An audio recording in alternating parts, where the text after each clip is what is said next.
Bonjour à tous, bienvenue à celles et ceux qui nous rejoignent. Nous sommes en direct depuis la salle Paul VI au Vatican pour vivre en direct l'audience du pape François au mouvement des Focolari. Ce mouvement, on peut le rappeler, fondé en 1943 en Italie du Nord, à Trente, par Chiara Lubich. Le mouvement est désormais présent dans 182 pays et compte 140 000 membres. Margaret Karam, israélienne, vient d'être élue présidente des Focolari et le père Jesus Moran, espagnol, a été réélu coprésident au cours d'une assemblée générale qui se tient depuis le 24 janvier dernier. Assemblée générale qui se tient du fait des conditions sanitaires, principalement en visioconférence. Quelques-uns des membres, des participants de cette assemblée générale sont à Rome. Ils ont probablement été aussi rejoints par des représentants du mouvement dans cette grande salle Paul VI qui permet donc cette audience. 359 participants ont travaillé durant ces derniers jours à fixer et débattre des grandes orientations, des directions pour ce mouvement ainsi que les actions à mener pour les 6 prochaines années. Et puis il y a eu, je vous le disais, cette élection de leur nouvelle présidente. C'est d'ailleurs une des particularités de ce mouvement. Le poste de présidente, la fonction de présidente ne peut être tenue que par une femme parmi celles qui se sont engagées de manière perpétuelle dans ce mouvement. À la suite donc de Chiara Lubich, Maria Voce a été élue et la présidente sortante a exercé donc 2 mandats de 6 ans et c'est elle tout à l'heure qui prendra aussi la parole pour présenter la nouvelle présidente au pape François. Alors évidemment cette audience en pleine assemblée générale manifeste l'attention du pape François à ce mouvement qui compte beaucoup en Italie mais qui a essaimé partout dans le monde. D'ailleurs, cette assemblée générale est préparée depuis de longs mois par des réflexions, des consultations et évidemment la prière pour faire remonter à cette assemblée générale l'ensemble des réalités du mouvement. On peut en dire d'ailleurs quelques mots. Ce mouvement qui porte une spiritualité de communion, très mobilisée sur l'unité, très investi dans le dialogue écuménique et bien sûr attaché à la figure de Marie. On peut dire que ce mouvement a été fondé en pleine Seconde Guerre mondiale et Chiara Lubich, institutrice dans sa ville, toute jeune et confrontée aux maux de son temps, en l'occurrence donc la guerre entre les Alliés et les Allemands. Sa maison est bombardée, détruite, et c'est là qu'elle décide de consacrer sa vie à Dieu dans ce contexte. Dieu qui est le seul idéal qui ne s'écroule pas, et c'est aussi face à ces tensions, ces conflits qu'émerge son souci de l'unité. Elle rassemble alors des jeunes filles pour lire, prier la parole de Dieu. Et c'est comme cela qu'a débuté le premier Focolare autour aussi de cette prière, dans cette prière de Jésus à son Père, afin que tous soient un. Évidemment, c'est une prière qui irrigue, et une parole particulière qui irrigue la vie du mouvement depuis. Margaret Karam, qui vient d'être élue présidente, est donc la 3e présidente du mouvement depuis sa fondation. Après Chiara Lubich, Maria Voce, qui d'ailleurs a fait un bilan de ces 6 années, de ces 12 années de mandat, mais aussi de ce dernier mandat de 6 ans. Et parmi les défis auxquels est confronté le mouvement, il y a aussi des réalités douloureuses. On pense évidemment à la situation pour agression commise par un ancien membre à l'encontre d'un garçon alors âgé de 15 ans, c'était dans les années 80. D'autres victimes se sont signalées depuis. Des révélations qui ont entraîné la démission de responsables français et une enquête indépendante cette année, demandée par le mouvement, doit déboucher sur un rapport pour savoir ce que savaient les responsables de l'époque et aussi pour formuler des recommandations. Les focolariés en France qui rappellent fortement que leur souhait que 2021 soit l'année de la vérité. Et puis, autre défi également, après la publication d'un livre en Italie, signé d'une ancienne membre qui met en cause le mouvement. C'est aussi tout un travail au fur et à mesure de ces années de réflexion et plutôt de manière d'exprimer de manière juste le charisme de ce mouvement. Maria Voce l'évoquait dans son rapport au cours de cette assemblée générale. Elle redisait aussi bien sûr les trois grands axes de l'action du mouvement ces dernières années. À la fois le fait d'inscrire les focolaries en sortie, vous le savez, comme le pape François le leur avait demandé, d'aller à la rencontre et de porter le message de l'Église à tous ceux qui l'attendent aux périphéries. Le deuxième point qui a été largement travaillé ces 6 dernières années, c'est aussi autour du terme « ensemble », qui évidemment est l'essence même de ce mouvement des focolaries autour de l'unité, pour travailler à la diminution de la fragmentation au sein du mouvement et avoir donc un travail avec plus de synergie.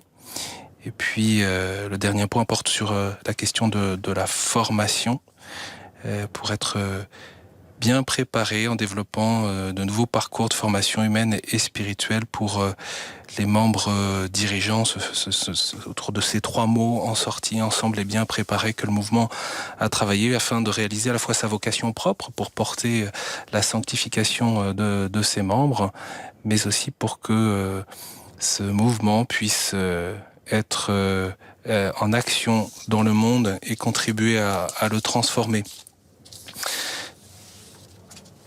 Vous voyez donc ces quelques représentants de ce mouvement des focolaries qui attendent comme nous le pape François pour cette audience au cœur de cette assemblée générale. On peut citer d'ailleurs le fait que, au-delà même de la présidente et du vice-président qui ont été élus, c'est aussi le conseil, les conseillers qui ont été renouvelés, qui viennent de 16 pays et 4 continents différents.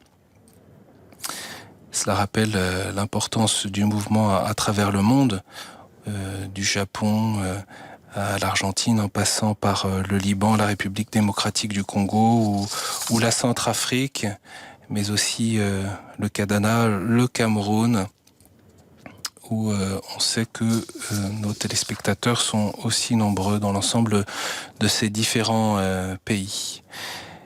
Cette rencontre avec le pape François, c'est évidemment des moments importants pour le mouvement, pour pouvoir à la fois se présenter, mais aussi dialoguer et entendre ce que le Saint-Père, le successeur de Pierre, veut confier comme message à ce mouvement. On sait que c'est Jean XXIII qui a reconnu l'œuvre de Marie en 1962. Et on sait aussi que le pape Jean-Paul II a accompagné d'une grande sollicitude, d'une grande proximité le mouvement. Et le pape François aussi a eu plusieurs occasions de rencontrer les focolaries déjà. Il a visité l'une de leurs cités pilotes à Lopiano en Italie. Ces cités pilotes, ces lieux où le mouvement des focolaries met en pratique cette annonce prophétique d'une société qui tisserait des relations autour de la communion, du respect des plus pauvres. C'est aussi d'ailleurs dans cet esprit que la spiritualité de communion a été déployée, mise en œuvre dans les réalités économiques pour mettre en pratique la doctrine sociale de l'Église, mais aussi cette particulière attention au lien et au respect des personnes les plus fragiles, à leur intégration dans la réalité économique. C'est donc un moment important pour ce mouvement des Focolari que cette rencontre du pape François, alors même que, il travaille en assemblée générale. C'est la 3e assemblée générale qui se tient depuis la mort de leur fondatrice, Chiara Lubich. Voilà. Donc le pape François qui arrive à l'instant dans cette salle Paul VI au Vatican.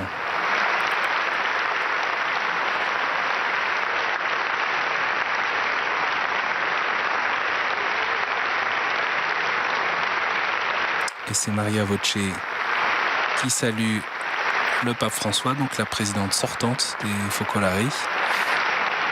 Alors vous voyez, il y a les normes sanitaires qui font que on porte des masques, on se tient à distance, mais il y a aussi, et c'est visible, cette proximité qui visiblement ne peuvent pas empêcher les embrassades. Et donc Maria Voce qui présente la nouvelle présidente des Focolari, Margaret Karam. Margaret Karam, 58 ans, née à Haïfa en Israël, arabe et catholique, très engagée dans le dialogue interreligieux. Elle a occupé jusque-là divers postes de responsabilité au sein des Focolari à Los Angeles et à Jérusalem. Et puis, je le disais tout à l'heure, le pape François salue également le père Jesus Moran, élu co-président.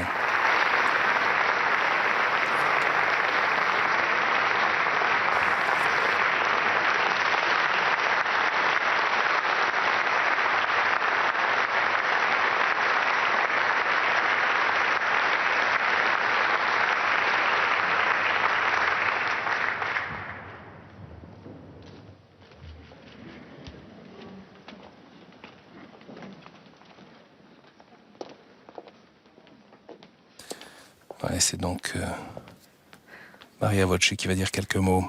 Santo Padre, carissimo Papa Francesco. Saint-Père, très cher Pape François, merci avant tout de nous avoir... Excusez-moi, c'est mieux comme ça. Je peux parler sans le masque. On est assez loin. Merci avant tout de nous avoir accueillis et d'avoir permis que le monde entier il puisse suivre ce moment de rencontre si spécial pour nous. Lorsque je suis venue à la fin de l'Assemblée dernière, il y a 6 ans, j'ai été élue pour mon 2e mandat en tant que présidente de l'œuvre de Marie.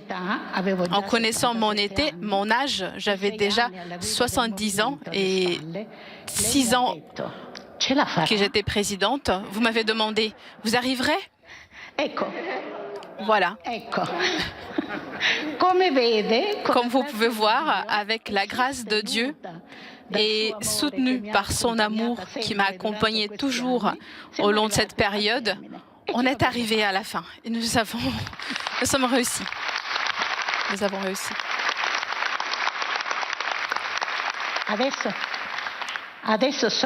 Maintenant, je suis heureuse de pouvoir vous présenter la nouvelle présidente, celle à qui je passe le témoin, élue par les participants de l'Assemblée générale de l'œuvre de Marie.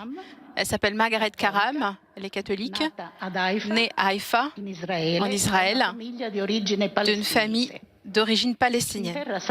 En Terre Sainte, ensemble avec le mouvement qui est présent, elle a aidé beaucoup à construire des rapports de paix et de véritable fraternité entre les peuples, souvent en conflit. Ces dernières 6 ans, elle a fait partie du centre de l'œuvre de Marie, où elle avait le rôle de conseillère pour le dialogue entre les institutions les associations et les groupes et des mouvements nés d'anciens et des nouveaux charismes dans l'Église catholique. Elle a collaboré de façon très active pour une plus grande communion entre tous. En plus, elle avait aussi un regard particulier pour le mouvement présent en Italie et en Albanie, suivant les personnes et en promouvant la vie de l'Évangile et la fidélité au charisme. Je peux dire qu'elle a fait son rôle avec beaucoup de sagesse et d'engagement. Elle a été aussi affrontée à des situations délicates, mais elle a fait face avec courage et équilibre. Nous remercions l'Esprit Saint de l'avoir choisi et nous sommes dans la joie de pouvoir le confier maintenant aussi à votre prière et à votre amour sans Père, qui sûrement sera si profond et grand comme ça a été pour moi tout au long de ces années. Je laisse la parole à Margaret.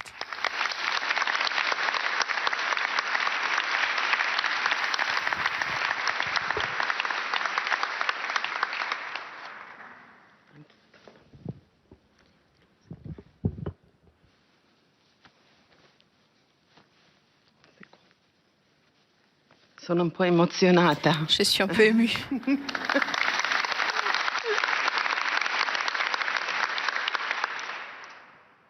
Santità, Son Père, carissimo Papa Francesco, très cher Pape François, che immensa gratitudine sentiamo. la gratitude, elle est immense d'être ici aujourd'hui avec vous dans la salle Paul VI, à la conclusion de l'Assemblée générale de l'œuvre de Marie.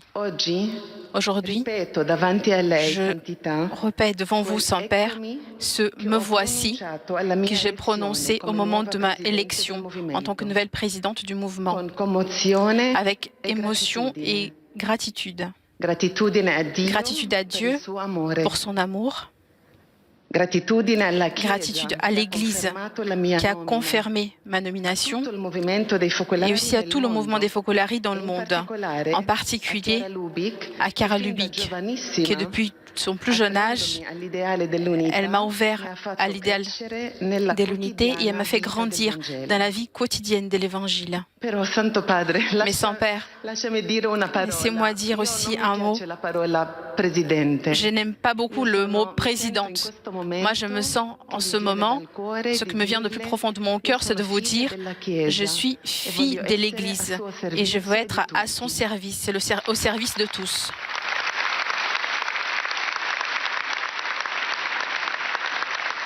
Je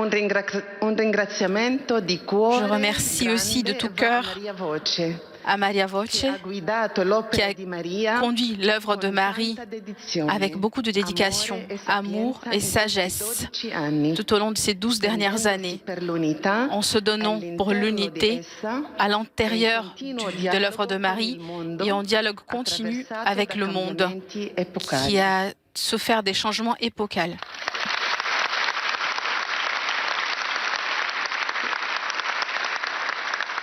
Je me rappelle le 8 juin 2014, je ne sais pas si vous vous rappellerez son père, lorsque j'ai eu l'honneur de participer à la rencontre historique de prière pour la paix en Terre Sainte, pour la paix en Terre Sainte, qui a été précédée par vous et par le patriarche écuménique de Constantinople, Bartholomé Ier, à la présence des présidents Simon Pérez et de Mahmoud Abbas et de plusieurs représentants d'Israël et de l'autorité palestinienne dans les jardins du Vatican.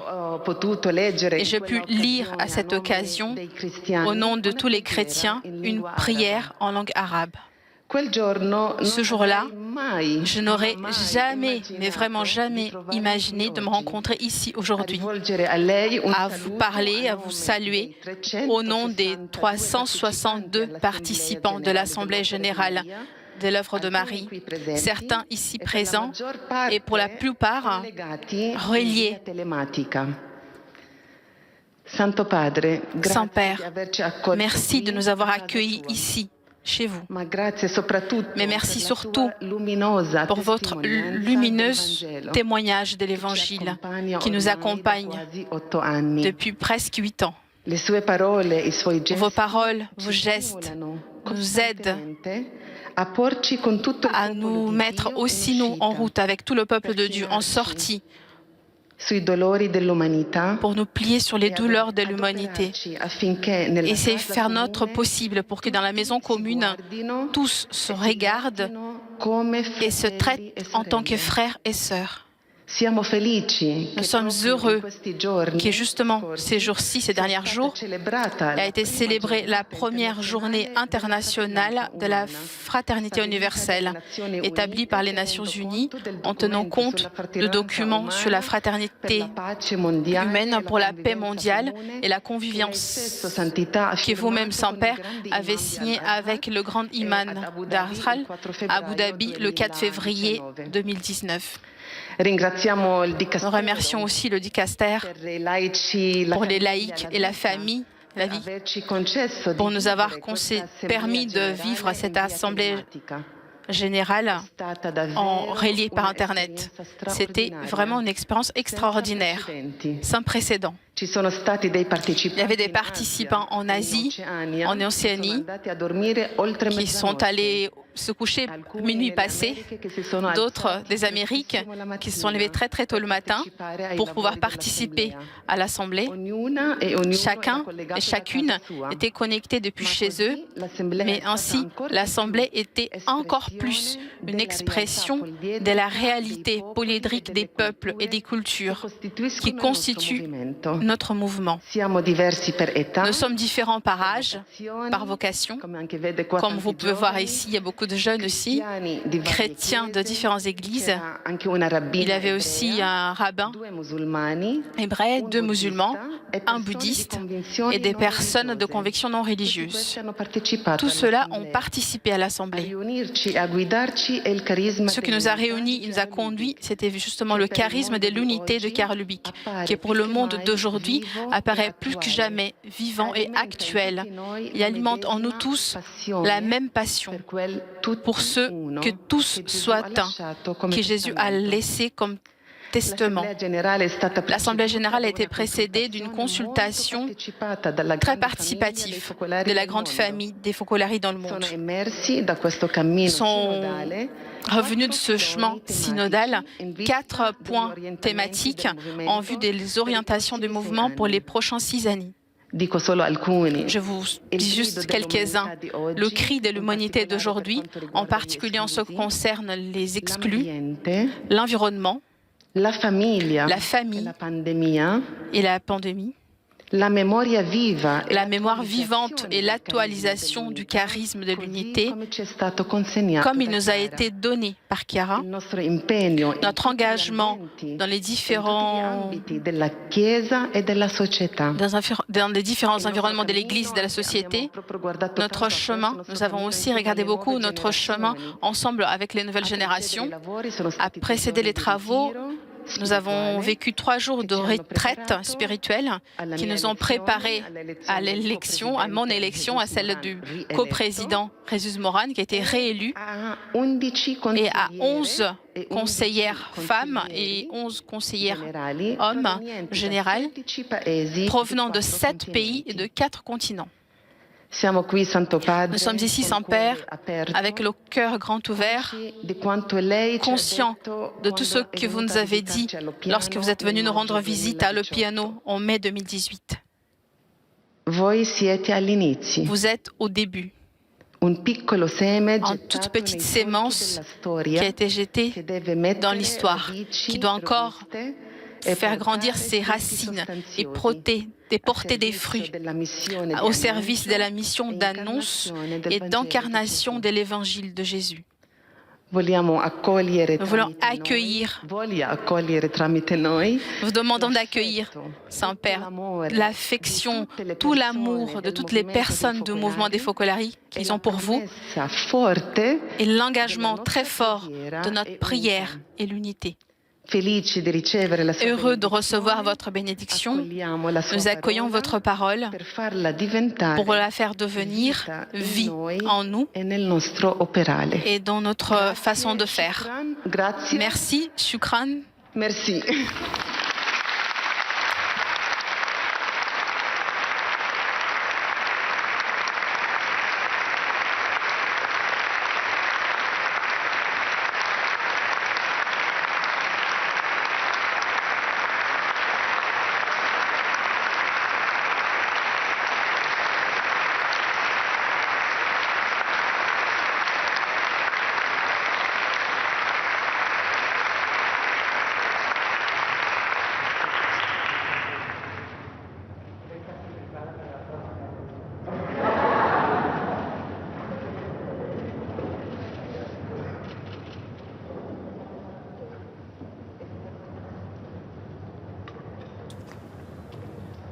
Pape François qui échange quelques mots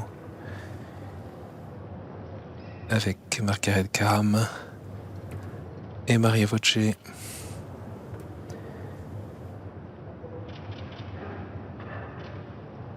Et puis ensuite, bien sûr, il va prendre la parole.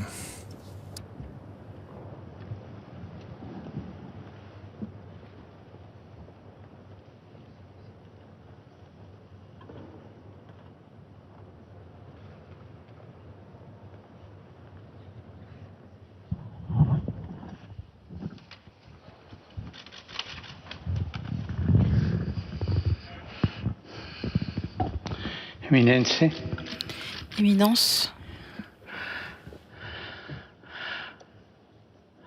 cari fratelli e sorelle, chers frères et sœurs, sono lieto di accogliervi je suis heureux de vous accueillir à la conclusion de votre assemblée générale, au cours de laquelle vous êtes confrontés à faire face à des thématiques très importantes et avez choisi les nouveaux responsables. Je remercie la présidente sortante, Maria Voce. Merci Maria. Vous avez été très brave et très humaine. Merci. La nouvellement élue Margaret Karam, je remercie aussi pour ses paroles et pour avoir à cœur le souvenir de cette soirée de prière pour l'unité et la paix en Terre Sainte, avec le président d'Israël, le président de l'État de Palestine. C'était des temps de promesses, mais la promesse, elle y est toujours. Il faut aller de l'avant et porter dans nos cœurs la Terre Sainte, toujours, toujours.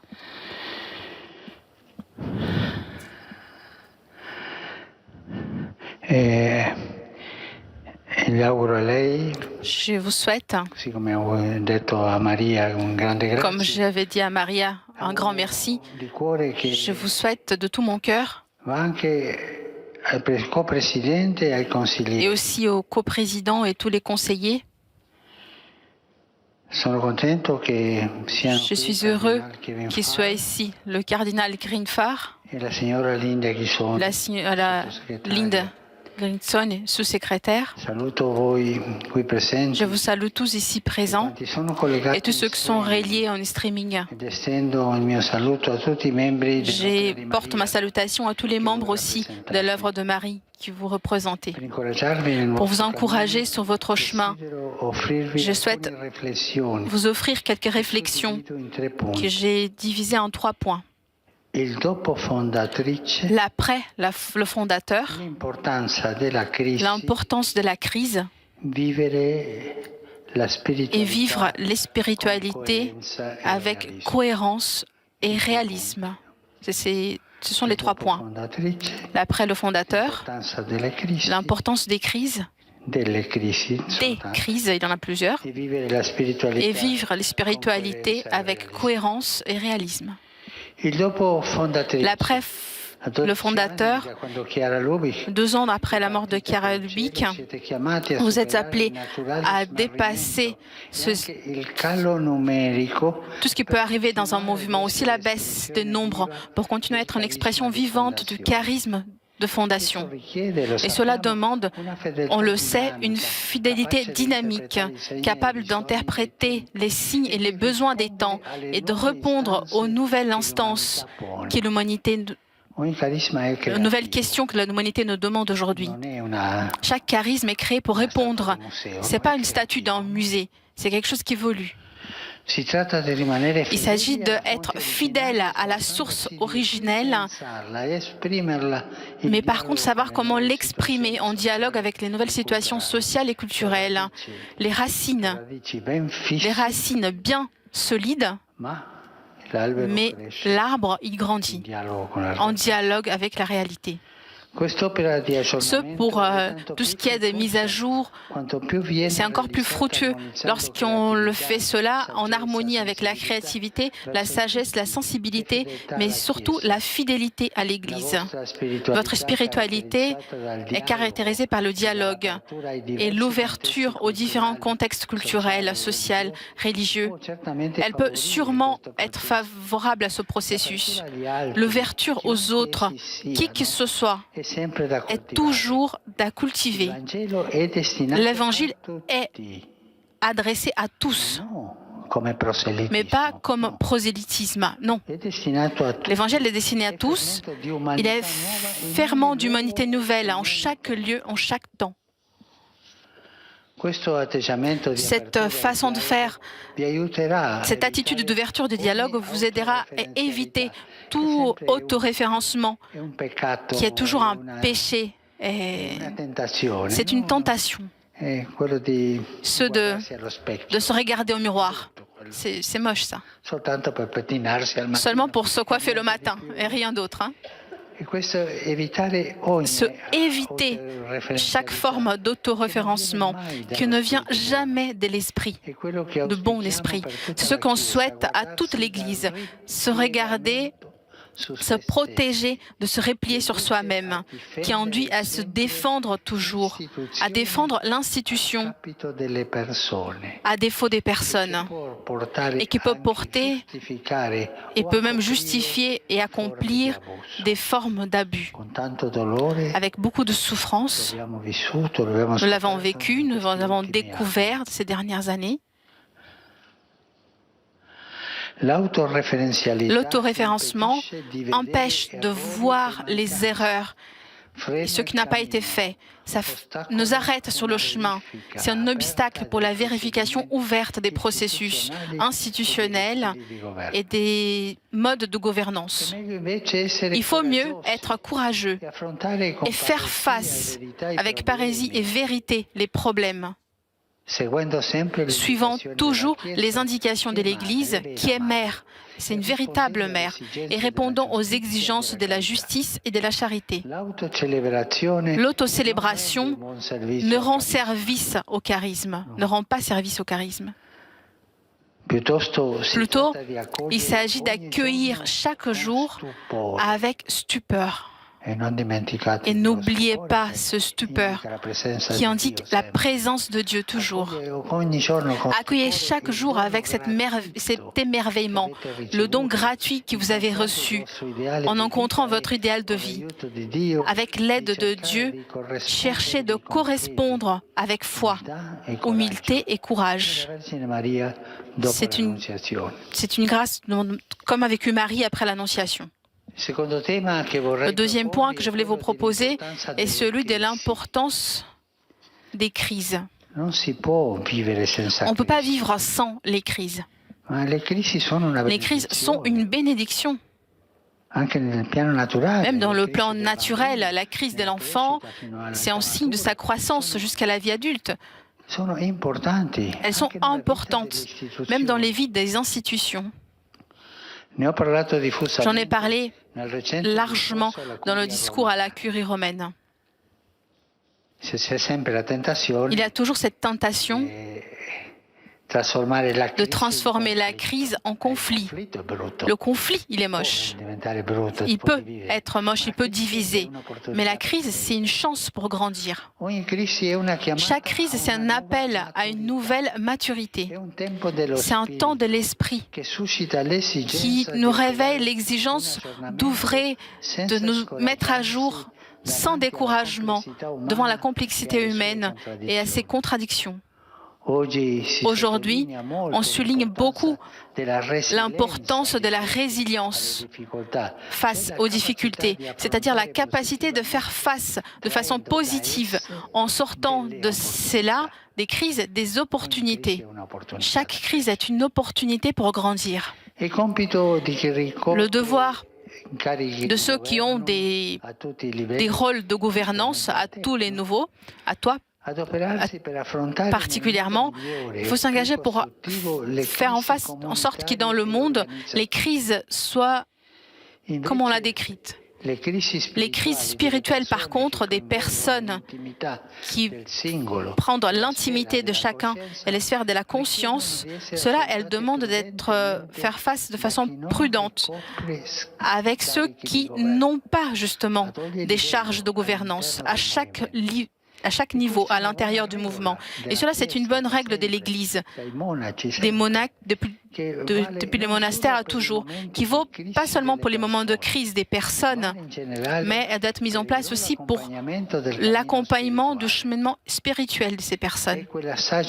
C'est la sage distinction entre le fort intérieur et le fort extérieur, que l'expérience et la tradition de l'Église nous enseignent, qui est indispensable. En effet, la commission entre la gouvernance et la conscience donne lieu à des abus de pouvoir et d'autres abus dont on a été témoin. Lorsque on a découvert, on a tiré le fil de tous ces problèmes de l'Église. Enfin, le troisième point, vivre la spiritualité avec cohérence et réalisme. Voilà. Ça, la cohérence et le réalisme. Mais cette personne, elle est...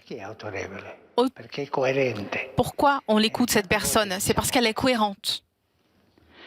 La mette ultime de votre charisme coïncide avec l'intention de Jésus qui a présenté au Père dans sa dernière grande prière, que tous soient une chose seule, que tous soient unis, sachant que c'est une œuvre de la grâce de Dieu et non des hommes. Comme toi, Père, t'es en moi et moi en toi, qu'ils soient eux aussi en nous. Cette prière, cela demande un engagement et une prospective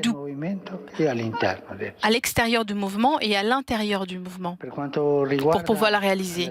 Pour ceux qui concerne cette action extérieure, je vous encourage à être en cela la servante de Dieu, car Lubick a donné beaucoup d'exemples, être des témoins de proximité avec un amour fraternel qui dépasse chaque barrière et arrive à toutes les conditions humaines. Allez au-delà des barrières, n'ayez pas peur.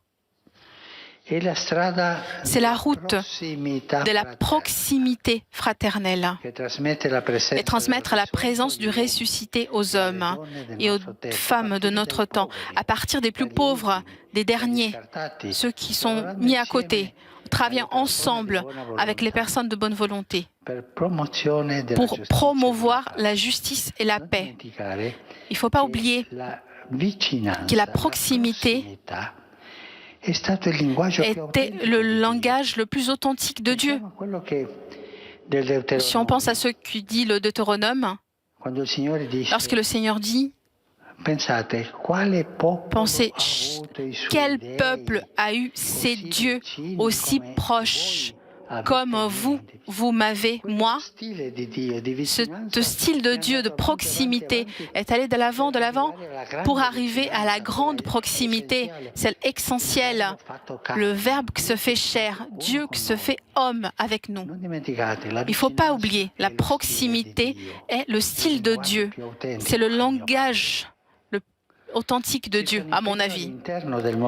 L'engagement à l'intérieur du mouvement, je vous encourage à promouvoir toujours plus la synodalité, afin que tous les membres, en tant que dépositaires de ce même charisme, soient co-responsables et participent à la vie de l'œuvre de Marie et de ses fins spécifiques.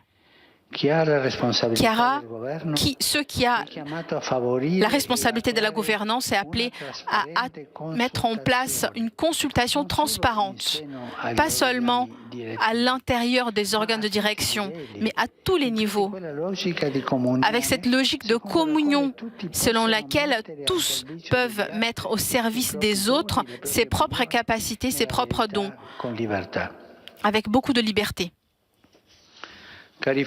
Chers frères et sœurs, à l'imitation de Chiara Lubick, restez toujours à l'écoute du cri d'abandon du Christ sur la croix, qui misura più alta dell'amore, manifeste la mesure la plus élevée de l'amour.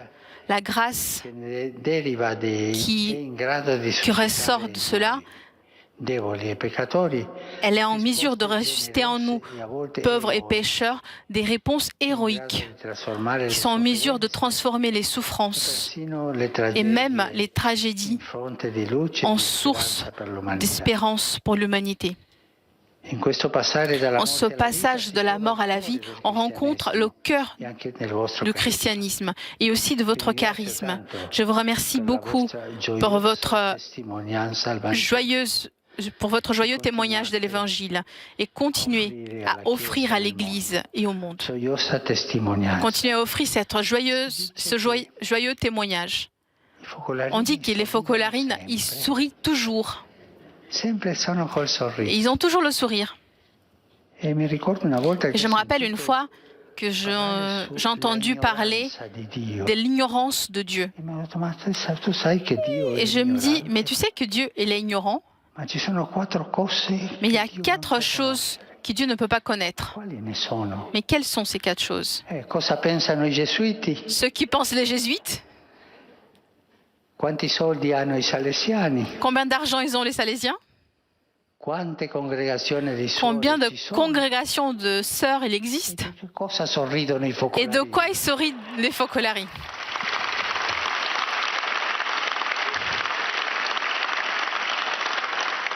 Je confie vos propos, votre projet à la materne intercession de Marie, mère de l'Église, et de tout cœur je vous bénis. Et je vous demande, n'oubliez pas de prier pour moi, parce que j'en ai vraiment besoin. Merci. Voilà le discours du pape François au mouvement des Focolari qui tiennent donc leur assemblée générale.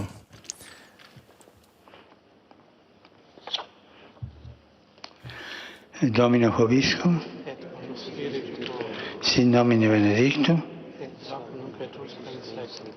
aiuterium nostrum in nomine Domini,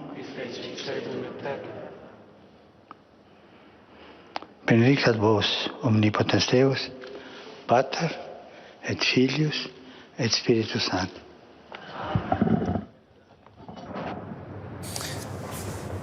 Voilà, discours du pape François, à la fois avec une très grande proximité, comme on l'a vu, avec les responsables, mais aussi des points de repère très clairs pour traverser la situation et la période de crise, après la fondatrice, comme il l'a dit, dans la fidélité à l'Église. Alors voilà, on espère que le micro va pouvoir marcher. Je ne peux pas vous saluer un par un. J'aurais eu un grand plaisir de vous saluer tous, mais je fais une salutation plus générale. Voilà, et l'Assemblée générale poursuit d'ailleurs son travail des Focolari jusqu'au 7 février. Voilà, pape François donc qui salue le cardinal Farrell, qui est le préfet du Dicaster pour les laïcs, la famille et la vie, et qui d'ailleurs a confirmé l'élection de la nouvelle présidente des Focolari. Merci beaucoup à Vatican Media pour les images ainsi que Telepecci, et merci à Yasna Anjos pour les traductions et l'équipe mobilisée en régie à KTO. Très bon après-midi à vous. On se quitte sur ces images donc où le pape François va prendre le temps maintenant de saluer les quelques personnes qui sont présentes et qui représentent le mouvement des Focolari dans cette salle Paul VI au Vatican.